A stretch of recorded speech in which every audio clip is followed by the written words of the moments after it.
like Valentine's, like it's your birthday whole night. I wanna be on my own night. I can sing sweet like lullaby. Taiwan has a significant number of migrant workers, 800,000 to be exact. The majority are from Philippines, Indonesia, Vietnam, and Thailand. Most of them come in hope of better employment opportunities to support their family back home. Yet, many of them face animosity in Taiwanese society. As students, we hope to break these boundaries and introduce the public the other side of Taiwan. From religion to language, cuisine to customs, terrain to climate, these are just some of the few things needed for the adaptation of Southeast Asian migrant workers. But it is exactly due to their diverse backgrounds. They have made Taiwan into a melting pot where different ethnic groups coexist, therefore producing a society of dynamic cultures.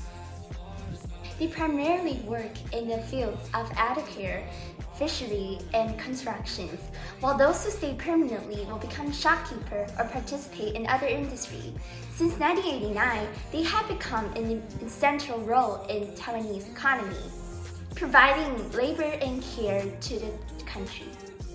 Although they offer a lot of help for Taiwanese businesses and families, they have been facing discrimination.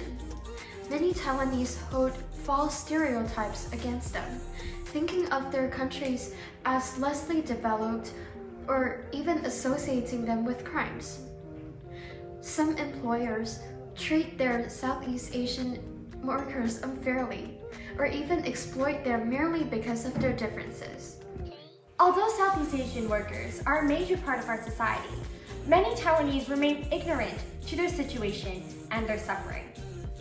The lack of understanding has caused animosity and the loss of a precious opportunity for us to learn other cultures. However, we believe that cultures should be celebrated, not segregated. So, without further ado, let's take a look at our street interviews and see if the people of Taipei share our values. Where are you from? I'm from Iloilo, Philippines. Oh, okay. And how long have you been in Taiwan? I've been in Taiwan for 26 years. Differences between living in the Philippines and living in Taiwan? Actually, if I am to focus on the lifestyle, I didn't see any big difference because I grew up in the city. But regarding for the attitudes of the residents, there is a very big difference because most Filipino, they come to have a lax life. They are very lax, easygoing, and they are easily controlled. 说句话，我觉得说，都是出外人哈。我觉得说，其实，在台湾，我觉得台湾的那个文化，还有对照顾这些移工都很好呢，所以，可以融入我们台湾这样子。好，对。如果可以跟他说一段话，你会说什么？我会说，你们很勇敢，然后很努力在台湾，就是在外地生活，然后去赚取生活上的学问，为了家人。我觉得你们很努力，继续加油。对。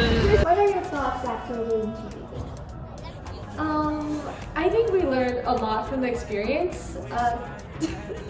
People are all very passionate and willing to answer our questions. So, what are some of the memorable moments during the interview? There are a lot. Like a lot, but for me, I think the best part was when we went into the building as we were telling, and they were just they were really open to us and really happy, and they were like, this woman came out and she just waved at us to come into her shop and talk to her, and she was telling us about so much stuff. She's been in Taiwan for like more than 30 years, even longer than we've been alive, so she's seen like how generation after generation, she feels very Taiwanese herself. But at the same time, she really misses home, so she told us about stories back home and about her family and about, her son. Her son came to visit Taiwan a few years ago, and she was telling us about their experience tasting stinky tofu in the night market, and they all really loved it. Okay, thank you. Sorry. Okay. You just mentioned about the cool discussion, so are there examples for them? So for me, the most memorable moment was when I was asking a man some questions about those migrant workers, and then he was actually playing Candy Crush at the time and was not too interested in my questions. So are you guys excited about doing the next social experiment? Definitely. Yeah. So what is our next topic? Stay tuned!